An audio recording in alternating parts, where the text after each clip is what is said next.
எல்லாருமே, அதாவது இந்து மக்களும் சரி, இஸ்லாமியரும் சரி, ஜெயின்ஸும் சரி, யார கேட்டீங்கனாலும் பைபிள் வந்து அன்பு மொழி பேசுது அப்படின்றதுல மாற்று கருத்து இருக்குமா? அவர் பண்றது அந்த அறிவார்ந்த விதத்துல தர்க்க ரீதியாக ஒரு பிழை இது. மதத்தையும் இனத்தையும் இந்த இனத்தினுடைய ஒரு அடையாளமாக ஒரு அங்கமாக இருக்கக்கூடிய மொழியையும் கனெக்ட் பண்ணி பேசுறதுன்றது இட் இஸ் அ ஃபேலசி. இந்த தமிழ் மொழி அப்படின்றது இது வரலாற்று ரீதியாக பார்க்கும்போது இது வெறுமனே பண்பாட்டினுடைய அம்சங்களை மட்டும் உள்ளடக்கியதாக இருந்திருக்கிறதா, இல்ல மதம் அப்படின்ற அந்த அதனுடைய அம்சங்களையும் உள்ளடக்கி வந்திருக்குதா அப்படின்ற கேள்வி அடுத்த கட்டமா வருது. தமிழ் மொழியை கற்றுக்கொண்டு தமிழ் இலக்கியத்திற்குள்ள போய் அந்த இலக்கியத்துக்குள்ள போய் இலக்கியத்தை ரசிச்சு அதை மொழிபெயர்த்தது. திருக்குறள் உலகத்துக்கு தெரிய வந்துட்டு எப்படின்னா, இவங்க இவங்க இங்கிலீஷ்ல மொழிபெயர்த்ததுனால இன்றைக்கு எப்படி ஆகி போயிடுச்சு தெரியுமா? எக்ஸ்க்ளூசிவா அது நீ வேண்டாம், உள்ள வரக்கூடாது, அப்படி போகுது தமிழ். அதுதான் இந்த தமிழ் மொழியினுடைய, தமிழ் இனத்தினுடைய, தமிழ் பண்பாட்டினுடைய அந்த உள் இயக்கத்திற்கு முரணான, எதிரான ஒரு ஒரு இயக்கம். இது வெளியில் இருந்து உள்ள திணிக்கப்பட்டுக்கிட்டே இருக்குப்பா. அது உள்ள இன்ஃபில்ட்ரேட் பண்றதுக்காக முயற்சிகள் தொடர்ந்து நடந்துகிட்டே இருக்கு.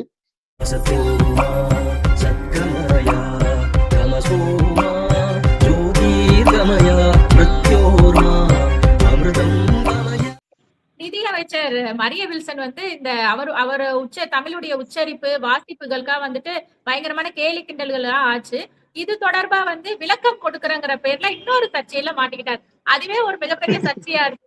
அடுத்ததான் வந்து இன்னொரு சர்ச்சை, அதான் அந்த மத ரீதியான சர்ச்சையும் கேள்விகளும் எழுந்திருக்குதுப்பா.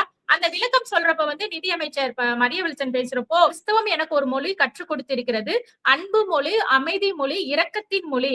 எவ்வளவு தமிழ் படித்தாலும் பாதி பேருக்கு இது தெரியாது. நான் பைபிள் படித்திருக்கிறேன் அப்படிங்கிறத இவர் சொல்லியிருக்கிறாருப்பா. இப்ப இதுதான் வந்து ஒரு பேசும் பொருளாவும் நிறைய தலைவர்கள் கண்டனம் தெரிவிக்கக்கூடிய ஒரு விஷயமாவும் இருக்குதுப்பா. மதத்தையும் தமிழ் மொழியையும் எப்படி நீங்க வந்து இணைத்து பேசுவீங்க? தமிழ் மொழியில வந்து அன்பு கிடையாதா? உங்க மதத்தை வந்து போற்றுறதுக்காக இந்த மாதிரி தமிழ் மொழியை இழிவுபடுத்தி பேசுவீங்களா அப்படின்ட்டு விமர்சனங்கள் இருக்குதுப்பா. அதாவது இது ரெண்டு விதமா பார்க்கலாம். அந்த விமர்சனம் அவர் சொன்னதையும் நம்ம புரிஞ்சுக்கணும். அது ஒரு பக்கத்துல பார்த்தோம்னா அது நியாயமாகப்படுது. இன்னொரு பக்கம் அதற்கு விமர்சனங்கள் முன்வைக்கிறாங்க இல்லையா, அதை பார்க்கும்போது அதுலயும் ஒரு நியாயம் இருக்கு. இது ரெண்டையுமே நம்ம வந்து புரிஞ்சுக்கிறணும். நம்ம இதை வந்து என்ன மழுப்புறோம் அப்படி கிடையாது. இப்போ தமிழ் இவர் சொன்னது எடுத்துக்கங்க, பைபிள் அவர் வந்து பான் கிறிஸ்டியன்றாரு, பைபிள் பேசக்கூடிய அந்த அன்பு மொழி அப்படின்றாரு.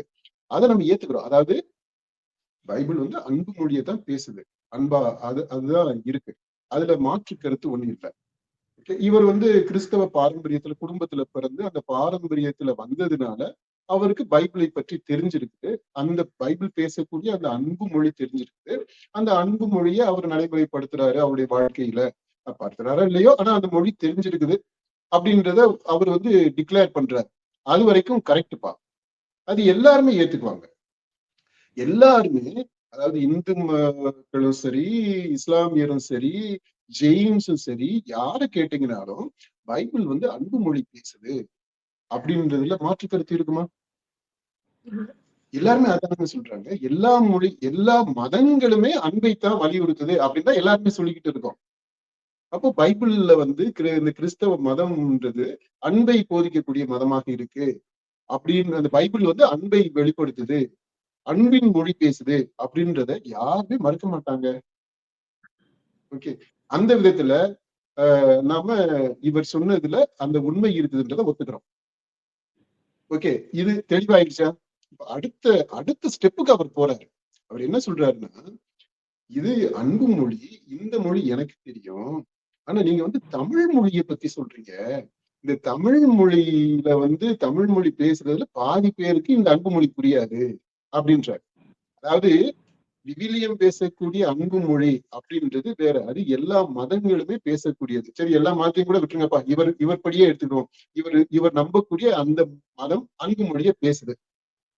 அதுக்கும் இந்த தமிழ் மொழிக்கும் எப்படி லிங்க் பண்றாரு? இது வந்து வாழ்க்கை, நம்பிக்கை. விவிலியம், பைபிள்ன்றது நம்பிக்கை. அவருடைய வாழ்வியல் சம்பந்தப்பட்ட ஒரு மொழி, அவருடைய நம்பிக்கை சம்பந்தப்பட்டது, அவருடைய வழிபாடு சம்பந்தப்பட்டது, அவருடைய மதிப்பீடுகள் தொடர்பானது ஒண்ணுப்பா. இந்த பக்கம் பேசுறது மதங்களை கடந்து பண்பாட்டு ரீதியாக இயங்கக்கூடிய மொழி.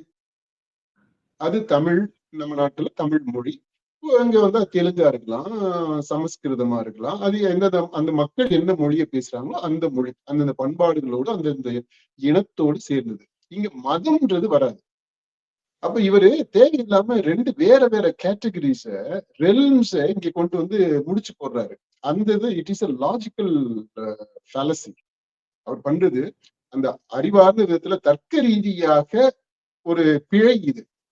மதத்தையும் இனத்தையும் இந்த இனத்தினுடைய ஒரு அடையாளமாக, ஒரு அங்கமாக இருக்கக்கூடிய மொழியையும் கனெக்ட் பண்ணி பேசுறதுன்றது இட் இஸ் அ ஃபேலசி. இத அவரு அந்த லாஜிக்க அவரு புரிஞ்சுக்கணும், ரீசனிங்க புரிஞ்சுக்கணும். ஓகே, இப்போ இந்த மொழி தமிழ் மொழி அப்படின்றது அது வேற ஒரு தளத்துல இயங்கக்கூடியது. ஓகே, இந்த ரெண்டாவது பாயிண்ட் புரிஞ்சிருச்சுலப்பா. இப்போ நான் மூணாவது பாயிண்ட்டுக்கு வரேன். இந்த தமிழ் மொழி அப்படின்றது இது வரலாற்று ரீதியாக பார்க்கும்போது இது வெறுமனே பண்பாட்டினுடைய அம்சங்களை மட்டும் உள்ளடக்கியதாக இருந்திருக்கிறதா, இல்ல மதம் அப்படின்ற அந்த அதனுடைய அம்சங்களையும் உள்ளடக்கி வந்திருக்குதா அப்படின்ற கேள்வி அடுத்த கட்டமா வருது. நான் ரெண்டாவது சொன்னதை கான்ட்ரடிக்ட் பண்ற மாதிரி இது இருக்கும். ஏன்னா நம்ம அந்த ரெண்டாவது சொன்ன பாயிண்ட்டுக்கு உள்ள போறோம், உள்ள போய் திரும்ப நம்ம ஆழமா பாக்குறோம். இந்த தமிழ்ன்றது வெறுமனே இடத்திற்கான, பண்பாட்டிற்கான அங்கமாக மட்டுமே இருந்திருக்கிறதா, அல்லது மதத்தினுடைய அங்கமாகவும், அல்லது இந்த மொழியினுடைய மற்றொரு பரிமாணமாக இந்த மதம் இணைந்தே வந்திருக்குது அப்படின்றதையும் நம்ம பார்க்க முடியுமா? அது வரலாற்று ரீதியா நம்ம பார்க்கையில அந்த ஒரு விதத்துல நம்ம வில்சன் சொன்னது அவரு இவ்வளவு தூரம் அலசி ஆராய்ந்து சொன்னாரா அப்படின்றது தெரியல. நமக்கு ஒரு இன்ஸ்டிங்க்ட்ல அவர் சொல்லி இருக்கிறாரு. அது அவரு ஒரு இன்ட்யூஷன் மாதிரி சொல்லி இருக்கிறாரு. நம்ம இப்ப வரலாற்று பூர்வமாக தமிழை பார்த்தோம் அப்படின்னா, இந்த சங்க காலம்னு ஒண்ணு இருக்குல்லப்பா, அந்த சங்க கால இலக்கியங்கள் அது மட்டும் எடுத்துக்கிட்டோம்னா அது வந்து பொதுமையா இருக்குது. அதுல மதம் அப்படின்றது இல்லை. ஏன்னா அந்த காலகட்டத்துல மக்களுடைய வாழ்வியல்ல தமிழ் அப்படின்றதுதான் இணைக்கக்கூடிய ஒரு சக்தியாக இருந்திருக்கிறது. தமிழ்ன்றதான் ஒரு சிந்தனை மொழியாகவும், உறவு பாலமாகவும், மதிப்பீடுகளுடைய அடையாளமாகவும், செயலாக்கமாகவும் இருந்திருக்கு. அது வந்து ஒரு இன்னைக்கு வார்த்தைகள்ல சொல்றதுன்னா ஒரு செக்யூலரான ஒரு கம்யூனிட்டி அப்போ இருந்தது. தமிழர்களுடைய வாழ்வியல் செக்யூலர் ஸ்டேட் அப்படின்றது மாதிரி இன்னைக்கு இருக்க அந்த வார்த்தையை பயன்படுத்துறதுனா, அங்க மதம் ஆக்சுவலா செக்யூலர்ன்றது கூட இல்லை, மதம்ன்றதே இல்லை, அந்த கான்செப்டே இல்லை. தமிழ் அப்படின்றத ஒரு மதம் அப்படின்ற வார்த்தையை பயன்படுத்தணும்னா தமிழ் தான் மதமாக இருந்திருக்கு. அது தவிர அந்த சங்ககால இலக்கியங்கள் தவிர அடுத்து வந்து இந்த 17 கீழ்கணக்கு நூல்கள் எல்லாம் வந்து பாத்தீங்களா, அந்த திருக்குறள் எல்லாம் சொல்றோம் பாத்தீங்களா, அதுக்கப்புறம் வந்து காப்பியங்கள் அது இதுன்னா இன்னைக்கு வரைக்கும் எல்லா இந்த லிட்ரேச்சர்ன்றதை எடுத்துக்கிட்டீங்க அப்படின்னா இந்த மதம் அப்படின்றதை விட்டு நீங்க இந்த இலக்கியத்தை பார்க்கவே முடியாது. மதம் அப்படின்றதும் அந்த மதம்னா இன்னைக்கு நம்ம இந்து அப்படின்றோம். அப்போ வந்து பல மதங்கள் இருந்துச்சு. இந்த சைவம், வைணவம் அது எல்லாமே தனித்தனி மதங்களாகத்தான் பார்க்கப்பட்டது. இந்த நம்முடைய தமிழ் வரலாற்று பின்புலத்துல இன்னைக்கு அது எல்லாத்தையுமே ஒன்னா சேர்த்து இந்து அப்படின்ற ஒரு ப்ராடரா ஒரு பெரிய ஒரு கேன்வஸ் ஒரு இதுக்குள்ள நம்ம எல்லாத்தையும் அடக்கி இருக்கிறோம். அது நிர்வாக வசதிக்காக, அரசியல் வசதிக்காக அந்த இதை நம்ம செஞ்சிருக்கிறோம். இன்றைக்கு நம்ம இதுல பார்க்கும்போது அது எல்லாமே எதிரெதிர் முரண்களாகவே இருந்தது. புத்த மதம், ஜைன மதம், இது வைணவம், சைவம், இந்த மாதிரி மதங்கள் எல்லாமே தனித்தனி மதங்கள். இப்போ இது எதுவுமே இல்லாம நீங்க தமிழ் இலக்கியத்தை பார்க்க முடியாது. அப்ப இந்த இலக்கியம்ன்றது வாழ்வில் இருந்து வந்ததுதான், பிழியப்பட்டதுதான் இந்த இலக்கியம் அப்படி எடுத்துக்கிட்டோம் அப்படின்னா, அப்ப அன்றைக்கு இருக்கக்கூடிய மக்களுடைய வாழ்க்கையுமே இந்த மதத்தோட இணைஞ்சதாகத்தான் இருந்திருக்கு. இப்போ அதனுடைய தொடர்ச்சியை தான், நீட்சியை தான் இன்றைக்கு நம்ம பாக்குறோம். அப்ப இன்னைக்கு பார்க்கும்போது தமிழ் மொழி மதத்திலிருந்து விடுபட்டுருச்சா அப்படின்னா அப்படி சொல்ல முடியாதுன்னு தான் நான் நினைக்கிறேன். இந்த மத மதத்தினுடைய இன்றைக்கு இந்து அப்படின்னு மதம் அப்படின்னு சொல்லக்கூடிய இதிலிருந்து விடுபட்டதாக இந்த மதம் இருக்குதா அப்படின்னா அது ஒரு பெரிய கேள்விதான், ஆய்வுக்குரிய ஒரு கேள்வி. இது ஒன்று இருக்குப்பா.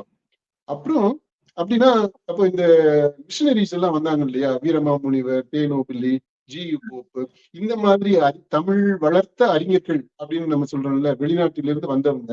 அவங்க எல்லாருமே கிறிஸ்தவ மதத்தை பரப்பணும் அப்படின்ற அந்த ஆர்வத்தோட வந்தவங்க. ஆனா இங்க வந்த பிற்பாடு இந்த தமிழ் இலக்கியம் அப்படின்றது அவங்கள அவ்வளவு ஃபேசினேட்டிங்கா இருந்ததுக்கு அப்படியே அவங்களை கவர்ந்து இழுத்ததுனால இவங்க அந்த இலக்கியத்துக்குள்ள போய் தமிழை கத்துக்கிட்டு, தமிழ் கத்துக்கிட்டதுன்றது வந்து மக்களோட உறவாடுறதுக்காக. ஆனா தமிழ் மொழியை கற்றுக்கொண்டு தமிழ் இலக்கியத்திற்குள்ள போய் அந்த இலக்கியத்துக்குள்ள போய் இலக்கியத்தை ரசிச்சு அதை மொழிபெயர்த்தது. திருக்குறள் உலகத்துக்கு தெரிய வந்துட்டு எப்படின்னா இவங்க இவங்க இங்கிலீஷ்ல மொழிபெயர்த்ததுனால, திருக்குறளை மொழிபெயர்த்து கொடுத்ததுனால. அது ஒரு பக்கம் இருக்கு. மொழிபெயர்த்தது மட்டும் இல்லப்பா, வீரமாமுனிவர் மாதிரி ஆட்கள்லாம் என்ன பண்ணிட்டாங்கன்னா, நம்ம வந்து அந்த கம்பராமாயணம் அப்படி எல்லாம் சொல்றோம் பாத்தீங்களா, பெரிய இது இருக்கு, காப்பியங்கள் இருக்கு இல்லையா, 50 காப்பியங்கள். அந்த வரிசையில இது வந்து ஒரு இன்னொரு பெரும் காப்பியம் மாதிரி தேம்பாவணி, அது ஒரு காப்பியம். அந்த அளவிற்கு தமிழ்ல புலமை பெற்று காப்பியமே வரையக்கூடிய அளவுக்கு இருந்திருக்கிறாங்க. இப்ப இது எல்லாமே இப்போ இந்து மதத்தோட லிங்க் பண்ணி நம்ம பார்த்தோம் அப்படின்னா அவங்க எல்லாம் எப்படி இதை கத்துக்கிட்டாங்க அப்படின்னு அந்த கேள்வி வரணும். நீங்க ஏன் கேட்கல அந்த கேள்வி? அந்த கேள்வி இருக்கு, அந்த கேள்விக்கு அதை அட்ரஸ் பண்றேன். ஏன்னா இப்ப அவங்க வரும்போது தமிழ் இலக்கியத்தை எடுத்துக்கிட்டாங்க. அவங்க இந்த மொழி இதான மத பாகுபாடு அப்படின்ற அந்த இதுக்குள்ள எல்லாம் போகல. அது மதம் சார்ந்ததாக, மதத்தோடு இணைந்ததாக இந்த மொழி இருக்கிறதுன்றத அவங்க விகற்பமா பார்க்கல, ஒரு தப்பான இதா பார்க்கல. அதை அப்படியே எடுத்துக்கிட்டாங்க. எந்த திருத்தமும் அவங்க பண்ணணும்னு நினைக்கல. விமர்சனத்திற்குரியதாக இல்லை. இன்றைக்கு அது விமர்சனத்திற்குள்ளதாக மாறுது.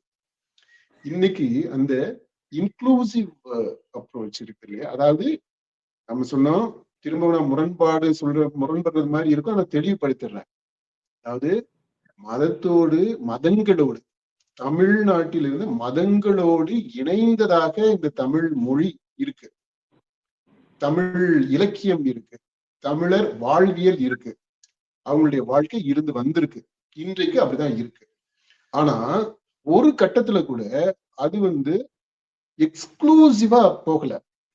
2 பேர் சண்டை போட்டுக்கிட்டாங்கன்னா 2 பேருக்குமே அங்க இடம் இருந்துச்சு, 3வது ஆளுக்கும் அங்க இடம் இருந்துச்சு, 4வதுக்கும் அங்க இடம் இருந்துச்சு. ஆனா சண்டை நடந்துச்சு. இன்றைக்கு எப்படி ஆகி போயிடுச்சு தெரியுமா? எக்ஸ்க்ளூசிவா இருக்கு.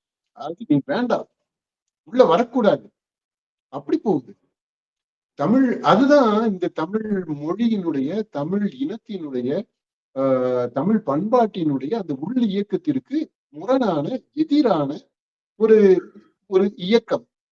இது வெளியிலிருந்து உள்ள திணிக்கப்பட்டுக்கிட்டே இருக்குப்பா. அது உள்ள இன்ஃபில்ட்ரேட் பண்றதுக்காக முயற்சிகள் தொடர்ந்து நடந்துகிட்டே இருக்கு. என்னன்னா இப்போ தமிழ் அந்த பண்பாடும் அதுக்கு கொஞ்சம் கொஞ்சமா விரிசல் விட்டு இடம் கொடுக்க ஆரம்பிக்கக்கூடிய ஒரு ஒரு டெலிகேட்டான, ஒரு பிரிகேரியஸான ஒரு நிலையில இருக்கு இப்போ. இதுதான் இன்றைக்கு தமிழ் மொழியினுடைய நிலை, அதனுடைய வருஷாதி.